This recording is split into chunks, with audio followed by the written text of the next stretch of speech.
different career choices one can pursue while doing theatre or dramatics.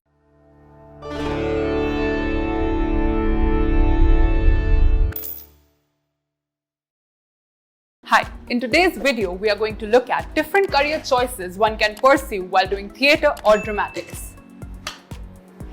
First of all, let us get to know what dramatics actually is. It is the study or practice of acting in and producing plays.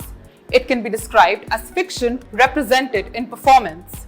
It is a collaborative art form which combines words, voices, movements, and visual elements to express meaning. Now, if you're not a good actor, there's nothing to worry. There are still a lot of options you can consider and be a part of a performance, as there is a lot that goes into making the show live. Potential careers to consider are a theatre director or a producer, a playwright or a scriptwriter, a lighting, sound, costume or set designer, a stage manager or a production manager.